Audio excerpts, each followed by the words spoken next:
Hello guys welcome back to my YouTube channel. तो बहुत दिन पर हमरा जे छाड़ खाई हबो छाड़ खाई हेई नथिले आज हमर छाड़ खाई हबो सेटा पुरी देसी गंजा खाई तो आमे गोटे बढ़िया जगह फीस्ट करछु। एनवायरनमेंट बहुत बढ़िया अछि। तो चलो हम आपण मानक देखो जे हमर केते जणिया फीस्ट सब किए किए अछन। इडा हो जे हमर गंजा एकु धरा हबो धरा हे कि खिया हबो पूरा देसी का।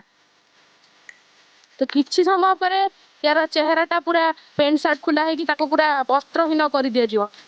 धीरे पूरा रोषेईटा कराहब बाहर एनवायरनमेंट टी देखंतु सेपटे नई अछि नई पठा गाड़ी पूरा मंगुळे हबो तार ता देहरे पूरा तेल हळदी मालिश कराहब ताको मंगुळे दिया जिवो।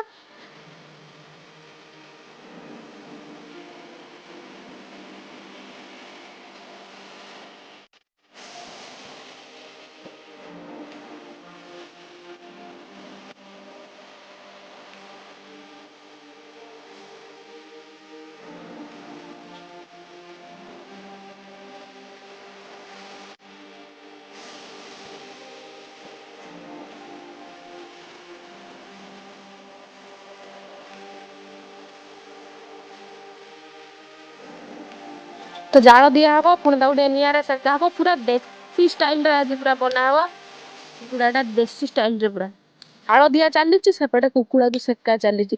कुकुड़ा का जन्म होला बेले सेका हेइतले आज सेका हबो आ।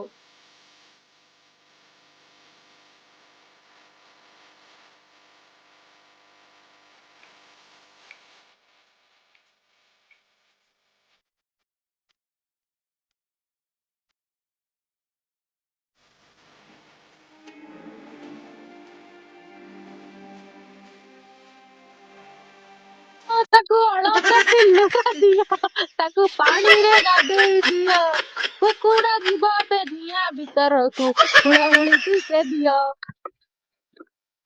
पियाज रसुण बटा खरा कहला बोली पड़िया आम ये घरे बस छेचाछेची करछु आ भाई पियाज काटुଛ केମିତି लागु ତ ଥଣ୍ଡା ଜର ହେଇଥିଲା ପିଆଜ କାଟିବାର ବହୁତ ମଜା, ବହୁତ ଅଲଗା ମଜା। ବଢିଆ ମଜା ନା ଦେଶୀ ଚିକେନ ଖାଇବାର ମଜା ନା ପିଆଜ କାଟିବାର ଆକ୍ଚୁଆଲି ମେନ୍ ମକସଦ। ଦେଶୀ ଚିକେନ ଖାଇଲା ବେଳେ ପିଆଜ କାଟିବାର ମଜା ପୁରା ଯିଏ କାଟିଛି ସେ ଜାଣେ। ଆରେ ତାରେ ବାଡିରେ ପୁଣି ଏଇଭଳିଆ ଏନଭାୟରନମେଣ୍ଟରେ ରୋଷେଇ କରି ଖାଇବା ତାର ଚିନ୍ତା। ତାପରେ ଅଲଗା ପ୍ରକାର ମତେ ଲାଗୁଥିବ ରୋଷେଇ ସରିନଥିବ ବହୁତ ମଜା ଲାଗେ। ହଁ ତ ଆଉ ତମେ କଣ କହିବ? ଦିଆ ହେଇଛି ମୋର ଖାଲି ଯୋଉ ମସଲା ଫସଲା କୁଟା କୁଟି ଦାୟିତ୍ୱ ସେଇ ଭାରି ସହଜ କାମ ଗୁଡା ମତେ ଦିଆହେଇଛି। ଆଉ କଷ୍ଟ କାମ ଗୁଡା ଏଇ ସବୁ ଅଦା ଛଡେଇବା ପିଆଜ ଛଡେଇବା ଏଗୁଡା ଭାରି କଷ୍ଟ କାମ ଆଉ କୁଟିବାଟା ଭାରି ସହଜ କାମ ତେଣୁକରି ସେଇ ଦାୟିତ୍ୱଟା ମତେ ଦିଆଯାଇଛି ଚଟଣି ଦାୟିତ୍ୱଟା।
ଆମର ଚିକେନ ଟା କଟାକଟି ହେଇଯାଇଛି ପୁରା ସ୍କିନ୍ ବାଲା ଚିକେନ ତ କଟାକଟି ହେଇକି ଆମର ଅଛି ସେପଟେ ମସଲା ଟା କଷା ହଉଛି।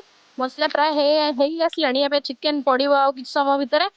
ତ ଆଗକୁ ଖାଲି ଦେଖନ୍ତୁ ହଉଛି କଣ।